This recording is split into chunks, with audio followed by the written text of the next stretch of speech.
Bienvenidos a esta nueva transmisión, entrevista de Punto de Vista Internacional.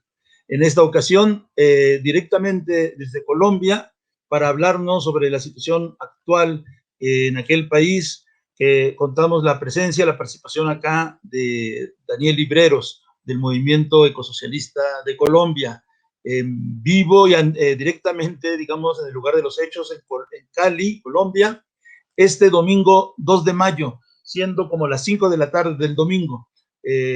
Digo la hora y el 5 de la tarde, hora de México, perdón.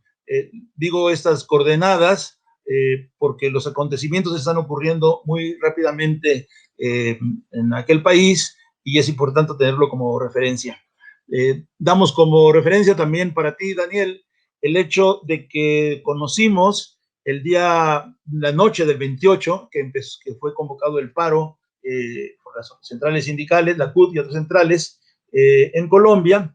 Le hicieron los compañeros del Movimiento Ecosocialista de Colombia a camarada Daniel Libreros una entrevista en donde muy ampliamente explicó el contexto de la situación en que se iniciaba esta lucha y el impacto que ya había tenido en las ciudades intermedias y otras ciudades y aparte de las capitales y la propia capital, el paro nacional de ese día.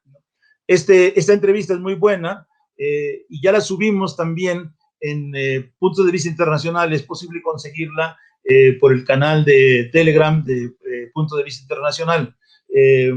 Y también lo decimos para ti, Daniel, para que sepas que un poco este contexto que tú nos explicaste el 28 en la noche, pues está como referencia, pero fue una entrevista muy larga y probablemente ahora conviene mucho este domingo en que actualicemos la visión sobre lo que está ocurriendo. Como les he dicho, Daniel está directamente en Cali, ¿no? Y entonces hay muchos elementos para actualizar que habría que tomar en cuenta y que le pedimos a Daniel que nos ayude para entenderlo, que nos los explique. La evolución misma del paro, ¿no?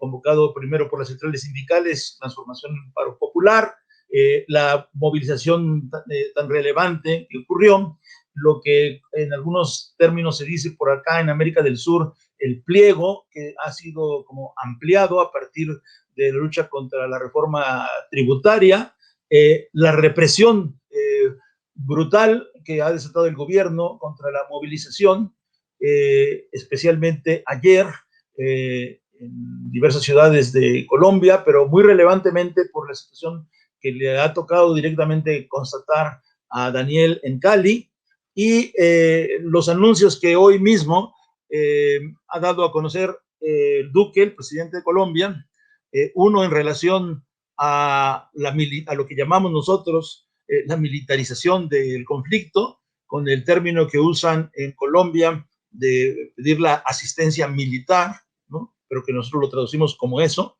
como el recurso del ejército para reprimir el movimiento. Y el otro anuncio que también queremos que nos explique Daniel sobre la decisión de Duque de retirar la propuesta legislativa de la reforma tributaria. ¿Qué es esto? ¿Qué significa? ¿No? ¿Cuál es el alcance? ¿Cómo afecta la perspectiva de la lucha? Y por último, pedirle también a Daniel, como sabes, tanto desde Punto de Vista Internacional, que es la página web de la Cuarta Internacional en castellano, como desde la propia internacional, estamos muy interesados en colaborar y apoyar al movimiento social popular en Colombia, ¿no? Ya empiezan a salir diversos pronunciamientos de solidaridad con el movimiento, especialmente contra la represión. Aquí mismo en la Ciudad de México, hace unas horas hubo una pequeña demostración en la Ciudad de México de colombianos residentes aquí, denunciando la represión allá en Colombia. Que tú nos dijeras también, nos orientaras, además de los puntos de actualización política, el sentido en donde se podría hacer un llamado internacional a la solidaridad con la lucha popular y esta movilización muy importante, por otro lado, en el contexto latinoamericano de lo que está ocurriendo hoy en Colombia. Dicho lo anterior, no hablo más, sino que le doy la palabra directamente al camarada Daniel Libreros para que aborde todos estos temas si lo puede hacer en estos minutos que contamos con su presencia. Muchas gracias y bienvenido, Daniel. Adelante. Bueno, muy bien, muchas gracias, Edgar, y a todos los camaradas de la Cuarta y de Punto de Vista Internacional. Repito muy brevemente el contexto de la imposición de un plan de ajuste a la manera de los que se están haciendo hoy en América Latina, que pasaba por una reforma tributaria. La reforma tributaria era, digamos, como la punta visible, porque incluía un castigo tributario muy fuerte sobre la población, particularmente sobre las capas medias y sobre las franjas pobres de la población, en un contexto en el cual durante la pandemia la pobreza ha aumentado de manera alarmante. En este momento estamos a nivel de 500 muertos día por COVID. Las unidades de cuidados especiales están abarrotadas, la gente tiene que hacer cola, hay ciudades donde hay escasez de oxígeno, el proceso de vacunación es demasiado lento, solamente llevamos casi apenas rayando los 4 millones de vacunados en un país de 46 millones de habitantes. Es un fracaso total del gobierno, incluso internacionalmente aceptó las patentes, los secretos comerciales y además aceptó el hecho de que si una persona se enferma no tiene posibilidad de acudir judicialmente, es decir, toda la imposición corporativa del Big Pharma, y no solo eso, sino que también en seminarios internacionales o en espacios internacionales donde se ha discutido el tema, este gobierno se alineó con las grandes multinacionales, o sea, con el Big Pharma, en contra no solo de la población colombiana, sino también en contra de la población mundial. Y solamente un dato de pobreza, pues para no alargar el tema del dato y del contexto y entrar en lo que creo que más interesa, que es la actualización del 28 para acá. Desde la pandemia para acá, más o menos 2.400.000 personas en Colombia, reconocido oficialmente por el Departamento Nacional de Estadística, acá se llaman DANE, se han quedado sin una comida, o sea, las comidas diarias, a lo que se suma la pandemia, porque esa misma entidad acepta que el 84% de las muertes de COVID son en los estratos más pobres de la población, que marca también un fracaso muy fuerte de la privatización del sistema de salud. Bien, ¿qué pasó después del 28? Después del 28 la movilización tomó la forma de paro indefinida.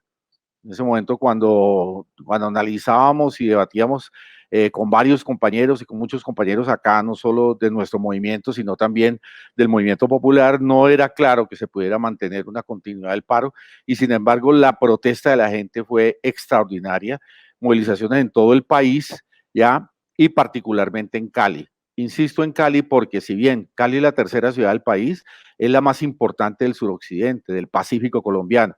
Y aquí se concentra un racismo estructural que se ha hecho contra las poblaciones del suroccidente, las poblaciones afros del suroccidente, que están condenadas a situaciones de miseria en todos esos poblados del litoral pacífico y en los departamentos en los cuales habitan, y además una persecución sobre el movimiento indígena, uno de los movimientos más organizados. Colombia solo puede tener unos 2 millones de indígenas como población total, pero tienen que enfrentar directamente la ofensiva neoliberal contra la naturaleza, contra sus páramos, sus ríos, sus territorios, porque se volvieron negocio, y además porque están en unas zonas donde el narcotráfico, incluso internacionalizado, ha llegado a tratar de asociarse con sus circuitos de venta y sus circuitos de exportación, y como los indígenas están organizadamente por una política de sustitución de cultivos, pues los asesinan. 4 días antes de el paro cívico y en la convocatoria de paro cívico fue asesinada la gobernadora quiere decir que con la territorialidad de ellos, o sea, los resguardos indígenas, ¿no? Acá se llaman resguardos, la gobernadora de un resguardo indígena que precisamente estaba encabezando una campaña de sustitución. El ejército no solo no hace nada, sino que es un ejército sobornado por el narcotráfico. Es decir, estamos en la peor de las situaciones para movimientos afro, movimientos indígenas. Cali recibe todo eso, y además la ciudad es profundamente racista. Está diseñada de tal manera que sobre una avenida separa capas medias y altas con toda la pobreza y la desesperanza que llega del litoral, de indígenas, negros, pobres, campesinos desplazados. Llevamos décadas de desplazamiento campesino desde la violencia de los años 50, después del asesinato del líder liberal populista Jorge Eliezer Gaitán. Esa es la situación de Cali, por eso Cali toma, digamos, la forma de la resistencia más alta. ¿Y qué forma de resistencia se desarrolla? Se van a dividir en puntos estratégicos de la ciudad, de tal manera, o sea, asisten a las concentraciones grandes que se convocan. Ese fue el 1 de mayo, que se hizo una manifestación, una expresión de fuerza enorme. Prácticamente toda la ciudad estaba volcada sobre la avenida central, ¿no? En un sitio que se llama la Loma de la Cruz, que es un sitio bastante concurrido, digamos, de raigambre popular, de diversión de los fines de semana y demás. Y sobre la avenida se lo tomaron y seguramente vamos a enviar las tomas, luego ustedes ya las toman, las tienen, pero fue una marcha impresionante. Y entonces actúan de esa manera y luego se dispersan por los puntos claves de la ciudad para poder bloquear y para poder hacer el peso de la movilización, ganar el peso de la movilización, y eso tiene una connotación de unidad popular amplia. Es decir, eso tiene una connotación donde están estudiantes y formales, los indígenas que están llegando, los indígenas incluso de manera organizada ya están llegando a la ciudad, afro, es decir, toda la desesperanza social de la ciudad se organiza por cuadras separadas de tal manera que puedan bloquear y enfrentar a la policía y al ejército. Estando en esa situación, el 1 de mayo, las centrales unitarias se bajan del paro y sacan un comunicado diciendo que el 1 de mayo va a ser un 1 de mayo virtual. O sea que prácticamente abandonaron a la gente en un momento en que se estaban militarizando, sobre todo Cali, pero en general se estaba haciendo una militarización muy fuerte en el país. Después de eso viene la gran marcha del 1 de mayo, que no solo va a ser en Cali, Cali es la más importante, pero también se hacen marchas por todo el país. En Bogotá las marchas fueron muy grandes y aquí hay una particularidad que resalté el 28 y lo vuelvo a resaltar ahora. Las ciudades intermedias también entraron, no solo las capitales. Colombia tiene una particularidad, es que tiene ciudades capitales, aproximadamente 4 ciudades capitales importantes. Una Bogotá, que es la del centro, pues la más importante obviamente, poblacional, administrativa, económicamente. La segunda es Medellín, que es sobre el corredor de Antioquia, donde empezó la industria y tiene una capacidad, digamos, tradición muy fuerte como ciudad. La tercera es Cali sobre el Pacífico y la cuarta es Barranquilla sobre el Atlántico. Las particularidades del desarrollo del país plantean esas 4 grandes ciudades y en el 2019 las movilizaciones se hicieron en esas grandes ciudades, pero ahora salieron todas. La propia prensa, los medios de comunicación, pues, que conocemos su tradición y conocemos lo que informan, hablan de que aproximadamente 600 municipios se movieron en esta resistencia contra la reforma tributaria. Es decir, que se está ampliando la cobertura territorial de lo que ocurrió en el 2019. Pero insisto, Cali fue emblemático, es decir, donde se concentraron todas las tensiones y donde se produjo el mayor desarrollo de resistencia y organización social.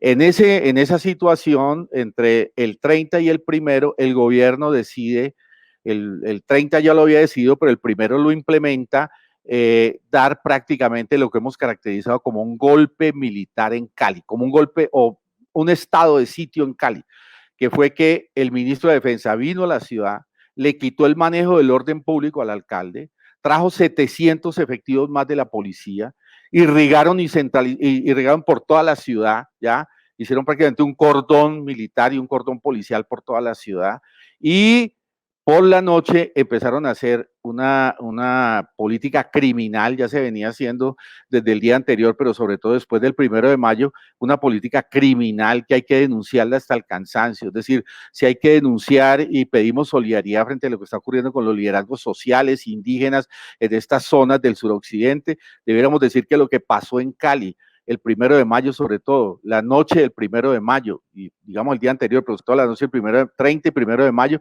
es la criminalización en físico de la protesta. Llegaban a los sitios donde la gente estaba concentrada, cortaban la energía, ¿no? Y empezaban a balear a cuerpos. Los resultados son dramáticos. Human Rights acaba de reconocer que en este paro nacional, en esta jornada de paro nacional, llamada de paro nacional, tenemos 35 muertos. De los cuales 27 son en Cali y 8 por fuera, 8 en otras ciudades. hubo muertos en la periferia de Bogotá, hubo muertos en ciudades como Ibagué y en otras ciudades, pero realmente el grueso digamos, de los muertos los coloca Cali, 28. Por eso el 1 de mayo la gente salía y gritaba. Por ejemplo, en Medellín salían y gritaban Cali, estamos contigo. En Pereira salían Cali, estamos contigo. Todas las otras ciudades empezaron a entender que el intento de asfixiar la movilización se hacía precisamente por vía militar. Esto es una continuidad del uribismo, de lo que ha sido el uribismo como forma de aplicación de terrorismo de Estado y de criminalización de la protesta social. Entonces, sigo desarrollando, iban a los sitios donde estaba la gente concentrada y cortaban energía o entraban directamente con orden de darle al cuerpo.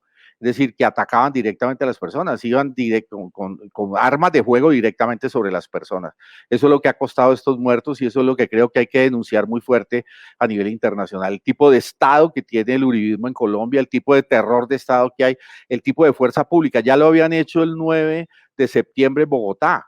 El 9 de septiembre una gran movilización también juvenil de protesta frente a formas también de criminalización de la policía en Bogotá sobre un estudiante universitario que lo mataron. Acá esto se llama CAI, son los centros donde está la policía pues en la ciudad, los supuestos centros de atención policial, y eso despertó una resistencia también juvenil muy fuerte que terminó siendo enfrentada directamente, es decir, una policía que está autorizada ahora para dispararle directamente a los cuerpos de la gente. Eso es bastante preocupante y debe denunciarse.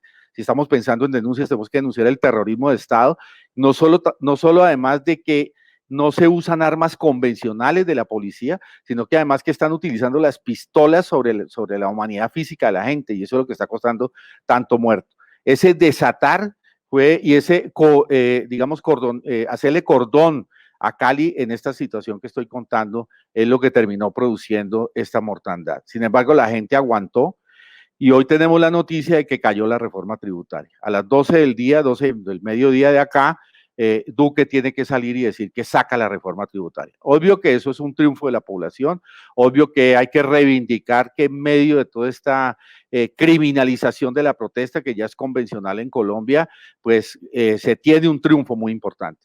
Es decir, las grandes movilizaciones, eso lo derrotó el gran movimiento popular. No lo derrotaron las centrales, en el momento más complicado del mismo, el momento en que estábamos recibiendo la ofensiva más brutal del establecimiento. Este es un tema, compañeros y compañeras y camaradas, que tenemos que seguir discutiendo, es decir, el papel de la burocracia sindical y la forma como se ha aislado de las grandes luchas de desesperanza social y de las grandes luchas que están apareciendo en barrios urbanos, que están apareciendo en movilizaciones, sobre todo de jóvenes. La marcha tiene una connotación de jóvenes en la franja esta, digamos, de lo que podríamos caracterizar como una generación de la desesperanza, que es la que va entre los 18 y los 25 años. Bien, entonces cae la reforma tributaria. Ahora, ¿cuál es el problema que se plantea?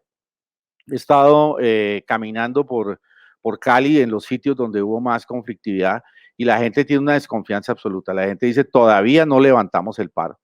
Obvio que aquí hay un problema de discusión grande. Lo que estamos tratando de colocar en el escenario y discutir es cualquier levantamiento, cualquier toma de decisión tiene que tener en lo mínimo una decisión política, una decisión de discusión, porque si no, pues va a haber un cortar abruptamente y la población no lo va a entender, un cortar abruptamente la movilización y la población no lo va a entender. Insisto en esto, son un tipo de organización asamblearia con una reivindicación, porque la tributaria mostró que es posible, por la vía de la tributación, crear plataformas de amplio espectro popular. O sea, no corporativas y sectoriales, sino muy horizontales y donde cabe todo el mundo. Ese tipo de organización se está dando ya por vía de, la planteó la misma resistencia, pero ahora la está planteando en la discusión de si se termina o no se termina y bajo qué condiciones se terminaría. Porque aquí viene el otro problema. El gobierno lo que va a hacer es, y habíamos alertado sobre eso, el gobierno lo que va a hacer es retira la tributaria y llama a un consenso interparlamentario de todas las fuerzas. Incluso lo que aparece aquí como izquierda lo van a llamar. No sé cuál va a ser su comportamiento, o sea, lo que aparece Colombia Humana y la candidatura de Petro, que es probable que gane, por lo menos hasta ahora las encuestas lo plantean, lo van a decir, vamos a hacer nuevamente una propuesta de reforma tributaria. Y lo que estamos insistiendo es, bueno, cayó la tributaria, ¿y qué otra reforma tributaria se viene? ¿Ya? Entonces, es muy probable que llamen a un acuerdo interpartidario sobre la base de aceptar una propuesta que ya han levantado los gremios y sectores de los partidos tradicionales aquí, que es cambiar impuestos por privatización de activos. ¿Ya?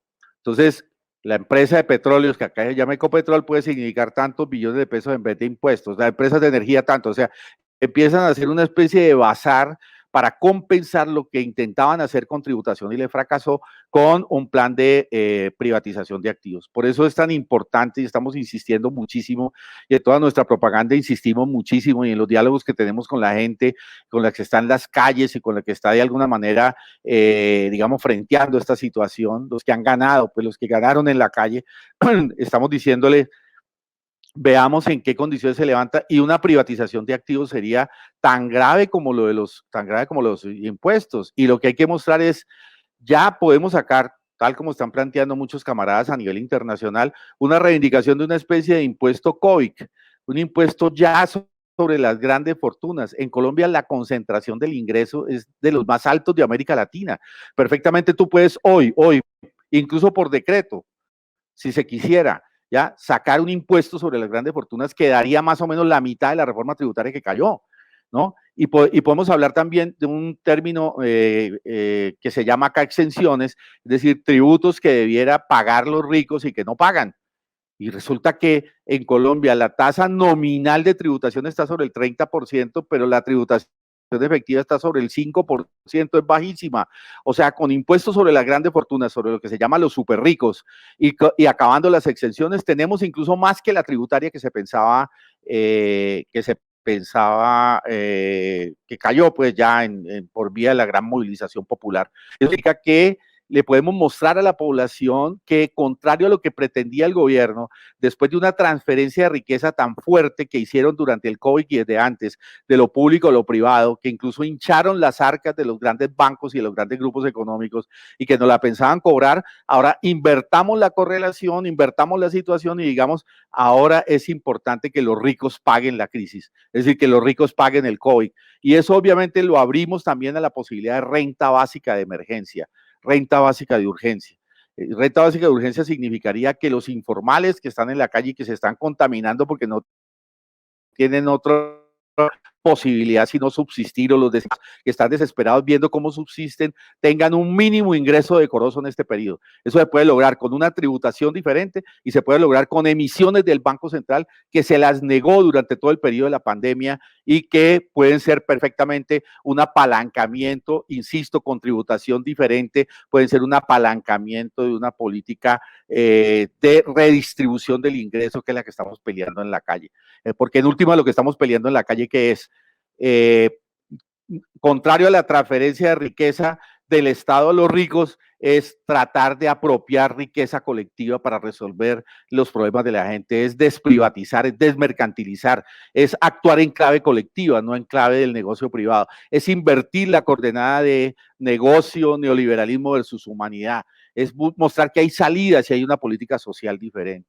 Eso para decir desde el punto de vista inmediato, pero adicionalmente, eso significaría también el tema de la deuda. Es que públicamente el presidente planteó que la reforma tributaria se hacía porque era una exigencia de las calificadoras de riesgo y del Fondo Monetario Internacional. Como está ocurriendo con toda América Latina, la parálisis económica la están tomando los estados para hacer una política de endeudamiento cada vez mayor. A la deuda convencional de nuestros países extractivistas, pues se aumenta ahora la deuda, la parálisis económica por efecto de una inyección enorme de deuda que obviamente va a ser el tema central en América Latina en el próximo periodo. Ya está en Argentina, ese es el tema central, ya está en Ecuador, ese es el tema central, pasó por la gran movilización del 19 en Ecuador y atravesó todo el debate central en las elecciones recientes, ese es el gran tema también de la discusión de las presidenciales en Perú, en lo que se avecina, es decir, necesitamos establecer claramente a la población colombiana que el asunto de la deuda es prioritario y que es necesario establecer coordinaciones, debates desde lo más elemental popular, mostrando la cotidianidad al día de lo que significa y por qué la tributaria era deuda y por qué la tributaria era capital financiero o es capital financiero y por qué no la podemos trocar por otra fórmula que termine también preservando las condiciones del capital financiero y las exigencias del mismo a través de las instituciones financieras internacionales. Entonces creo que podemos asociar tributación diferente con el tema del endeudamiento y empezar a pedir auditoría, suspensión, no manejo ortodoxo de la deuda, reestructuración, es decir, pero por lo menos que se abra el debate público a propósito de eso. Y el otro tema que que está aquí en la discusión, lo acabo de presenciar aquí directamente, como dice Edgar, en el sitio de los acontecimientos, es si se levanta el paro con las condiciones de terrorismo de Estado que hay en Colombia. Entonces la próxima movilización también va a ser a bala física, como la vienen haciendo en el último periodo. O sea, ¿qué condiciones mínimas podemos ganar? Y en eso necesitamos mucha ayuda internacional. ¿Qué condiciones mínimas podemos ganar para que no exista la continuidad de la criminalización de la protesta social? Eso es decisivo, es decir, ese es uno de los temas más importantes, considero, hoy. Colombia no puede seguir siendo aislada en estas masacres cotidianas. Imaginen que nosotros estamos viviendo casi que el asesinato de un líder social día, casi que masacre, digamos, cada semana. Es decir, esta situación no puede seguir siendo así. Es decir, hay un tema de derechos humanos que hay que alertar a la comunidad internacional. Es necesario el pronunciamiento internacional. Y creo que ahora es necesario pugnar por una misión de observación de veeduría internacional ya a Colombia para mostrar el tipo de fuerzas armadas, de policía y el tipo de terror de Estado que tenemos en el país. Es decir, eso es una condición que se está discutiendo por parte de la gente porque está profundamente agredida, todavía los cadáveres están frescos, todavía están ahí en medicina legal y todavía la gente está indignada y está viendo a ver cómo resuelve esta situación. Entonces, diríamos, es necesario entonces prolongar, además se venían otras reformas, ¿no? Quiero complementar con eso, se venía una reforma a la salud privatizando todavía más, se venía una reforma a las pensiones fuertísima, donde prácticamente acababa el sistema público de pensiones. Aquí todavía queda medianamente un sistema público de pensiones bastante pequeño con relación a los fondos privados, pero todavía queda y lo piensan acabar, y se venía otra reforma laboral para precarizar todavía mucho más el trabajo. Luego la consigna que se desprende inmediatamente es de la tributaria pasamos también a parar las otras reformas, es decir, ya el plan de ajuste. Parar el plan de ajuste contra la deuda, contra el militarismo, buscar solidaridad internacional, y el último tema sería cómo organizar lo que fue resistencia colectiva y que de alguna manera ya venía en la movilización del 2019, asambleas amplias en las ciudades que recojan pliegos, donde obviamente van a tener que estar servicios públicos, calidad de vida, todo lo que discutió el paro, pero que permitan una organización muy democrática de abajo. Creo que los últimos paros en Colombia han apuntado a eso. Por ejemplo, el paro que se hizo en Buenaventura, ya dije, en esta zona afro, en el punto decisivo de la negociación con el gobierno, los líderes pidieron que se abrieran los micrófonos a la comunidad.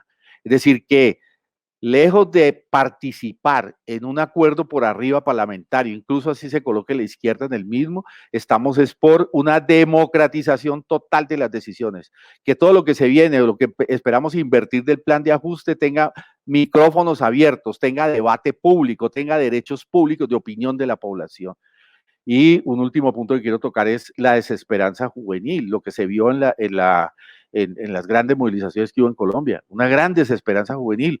Es decir, aquí el 70% de la movilización, diría yo, las 2/3 partes de las movilizaciones son jóvenes del 17 a 25 años máximo. Esos son jóvenes de los que allá los amigos mexicanos y centroamericanos llaman los ni trabajo, ni escuela, ni universidad, una universidad pública absolutamente abandonada, en bancarrota. Fue triste ver a los médicos de las universidades tratando de colaborar en las campañas contra el COVID, haciendo lo posible cuando las facultades de medicina no tenían ni laboratorios, ni los mínimos instrumentos, y con todo y eso hicieron cosas muy importantes. Fue triste ver el papel del arrinconamiento académico de la universidad pública en esta discusión que se presentó durante el paro y que se ha presentado durante los paros, es decir, cada vez más desfinanciada y además ninguna posibilidad de trabajo, es decir, el desempleo, y además insisto también en otro tema, el desempleo femenino es brutal. Y lo que se está presenciando en América Latina, es decir, el incremento de feminicidios y de violencia familiar en medio de la pandemia también ha sido grandísimo. Es decir, ¿cómo logramos esa red? Insisto sobre eso, pues porque sabemos aquí también empieza a organizarse un gran movimiento feminista en coordinación con lo que está pasando en América Latina. Entonces creo que lo que sigue es si se levanta el paro con ciertas condiciones, tratar de coordinar mejor las plataformas y la discusión entre regiones, porque la revuelta tomó una forma muy territorializada, es decir, no centralizada, sino muy territorializada, tiene que ver con el tipo de modelo económico que se está implementando en el país, diría en la globalización en general, y con unos componentes juveniles muy fuertes. Lo juvenil tiene una ventaja y tiene una desventaja, digamos, ese movimiento casi adolescente, digamos, más que juvenil, y es que si bien son muy fuertes en la resistencia, si bien tienen una indignación muy fuerte, si bien empujan la resistencia, ellos son claves, ellos son los que más organizan, tú los ves, ellos son los que más, los que son más radicales, los que reflejan en su rostro más indignidad. Por ejemplo, vi una cosa que prácticamente me hizo llorar en la marcha, una niña de 22 años diciendo, una joven de 22 años con un cartel que decía, papi, estoy desfilando aquí por ti, porque cuando te llegó la cita médica ya estabas muerto. Es decir, es toda esa indignación que está ahí, los jóvenes lo están reflejando muy bien. Y esa indignación es fuertísima y creo que es una fuerza del movimiento. Pero una debilidad es que están por fuera de la política, de cualquier posibilidad de organización política, incluso de discutirla. Entonces, hay un gran reto desde el punto de vista de las propuestas y de encontrar también formas organizativas que permitan efectivamente de manera horizontal, sin sectarismos, insisto, con una plataforma amplia, salir adelante en medio de esta crisis. Eso sería, Edgar, por ahora. Muy bien, estimadísimo Daniel, excelente el reporte que nos das, que como les digo a todas las personas, compañeros, compañeras, camaradas, todos que nos escuchan, nos están viendo en América Latina y en el mundo, tenemos la suerte al contar esta entrevista con Daniel Libreros desde Cali, desde sentir el pulso de los acontecimientos en este mismo momento, porque nos habla de los crímenes y la criminalización y los asesinatos cometidos por las fuerzas policíacas y militares la noche del 1 de mayo, pero eso fue anoche precisamente. Estábamos hablando de acontecimientos de estas horas y a las 12:30, dice Daniel, es cuando el presidente Duque ha anunciado el retiro de la propuesta de reforma tributaria. Pues eso quiere decir hace 4 horas, porque ya chequé y en efecto acá van a ser 10 para las 6, hora de la Ciudad de México, pero es la misma hora en Colombia, estamos en el mismo uso horario, entonces en este momento estamos tomando estos elementos de suma actualidad que nos interesa mucho pasar a editar de inmediato la entrevista para difundirla en todo el mundo. Nada más un par de cuestiones, Daniel, sobre tu muy completa intervención. Ahora entiendo el reto y la dificultad que se tiene en estas horas para decidir la continuación del paro o la suspensión del mismo, bajo qué condiciones y demás. En la entrevista que te hicieron los camaradas de Movimiento Ecosocialista Colombia el 28 en la noche, tú ya señalabas el hecho de que esto que allá llaman el pliego se viene ampliando, es decir, el conjunto de demandas que inicialmente bajo una iniciativa sindical que después, como tú dices, las centrales sindicales se bajan de la protesta, inicialmente con esta demanda en relación a la reforma tributaria, otras demandas se fueron incorporando en la práctica, en la protesta popular, tanto del movimiento indígena como del movimiento LGTB, como del movimiento feminista, y en esta dinámica territorial que tú dices. Supongo que eso es también otro elemento que entra en la discusión para el levantamiento o no del paro. Ya nos explicas que el truco que puede haber en relación al retiro de la reforma tributaria que anunció Duque hace unas horas, va atrás un proyecto de privatización, incluso, según explicabas el 28, prácticamente de privatización de la naturaleza en vez de la reforma tributaria. De tal manera que muchas de estas demandas del pliego popular que se ha venido incorporando, pues tienen razón de ser, de continuar la protesta. Supongo que eso es parte del problema, no quiero decir que por eso debe continuar el paro. En segundo lugar, por el problema que tú destacas y que llamo la atención a todos los que nos escuchan en todo el mundo, porque ahí está un eje central de la solidaridad que se requiere ahora con respecto a Colombia, es decir, el tema de los derechos humanos, esta violación a los derechos humanos que está ocurriendo en forma muy grave allá. Y el presidente Duque dijo esto de la asistencia militar. ¿Qué quiere decir eso? Es formalizar la entrada del ejército como una especie de estado de sitio, de toque de queda, qué es lo que significa este asunto, ¿no? Y en ese sentido, bueno, entiendo, si tú quieres resumirlo un poco más también, cuáles podrían ser los ejes de un llamado internacional que tenemos que hacer, que lo empezamos a hacer desde este momento, para que la solidaridad con Colombia explique las contradicciones de este retiro de la propuesta de reforma tributaria del presidente, pero también el énfasis en la defensa de los derechos humanos contra la criminalización de la protesta social que está ocurriendo allá. ¿Quisieras agregar un poco más sobre esto, Daniel, y poder de esa manera concluir la entrevista? Sí, Edgar. La asistencia militar es una figura de estado de sitio. Y es que el orden público en la ciudad, es decir, en Cali, diríamos que en todo el departamento Valle del Cauca, ya queda en manos del Ministerio de Defensa, no del alcalde. Es decir, en la Constitución colombiana, pues en el derecho colombiano, el manejo del orden público, es decir, de la policía local, es del alcalde. Lo que hace la figura de la asistencia es que por razones de excepción, como tú dijiste, podríamos hablar de estado de sitio para que se entienda mejor, aunque no lo declaran oficialmente en decreto, pero lo hace por vía de asistencia militar. Entonces dice, como la situación allá está complicada, pero además porque lo declara terrorismo, es decir, es una situación de terrorismo en Cali, es decir, es enfrentar la protesta social con una lógica criminal de terror de Estado. Eso, ya que me estás preguntando para tocar la segunda parte de tu pregunta, ¿no es cierto? Es decir, que en Colombia no hay derecho a la protesta, porque la protesta se criminaliza y se criminaliza de la forma tan bárbara como en este momento contabilizamos, y creo que son más 30. Pues amigos y amigas, parece que precisamente por las condiciones de lucha en Cali, por segunda ocasión, porque hace un rato también tuvimos ese problema, se ha caído la conexión de internet con Daniel Libreros desde Colombia.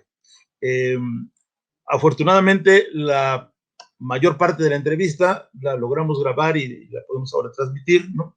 He hablado por teléfono en este momento con Daniel, no se va a poder restablecer inmediatamente la comunicación, entonces vamos a concluir ahora de esta manera esta entrevista. Él me ha pedido que comunique a ustedes en relación a la pregunta que no alcanzó a contestar completamente, ¿no? La importancia de destacar, por un lado, la lucha contra la práctica que está ejerciéndose de terrorismo de Estado en este momento, ¿no? Con lo que ya explicaba él de criminalización de la protesta social, ¿no? El papel del ejército que nos estaba ya explicando que este concepto que utilizan en Colombia de asistencia militar es el equivalente en la práctica, ¿no? Aunque no se llame así y no implica todavía un decreto que lo formalizaría como estado de sitio, pero ese es el recurso que nos estaba explicando Daniel Libreros, de lo que llaman allá asistencia militar.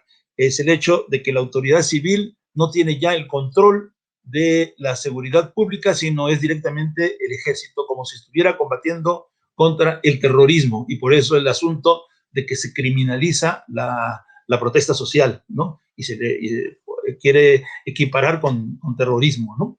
Y por último, también me ha dicho, ahorita por el teléfono, que está el debate sobre si se levanta o no se levanta el paro, las condiciones, sobre todo de seguridad por las violaciones a los derechos humanos que están ocurriendo, el conjunto de las otras demandas, pero que hoy, en este momento, faltando unos minutos para las 6 de la tarde, hora de México, pero también en Colombia, el paro sigue, el paro continúa.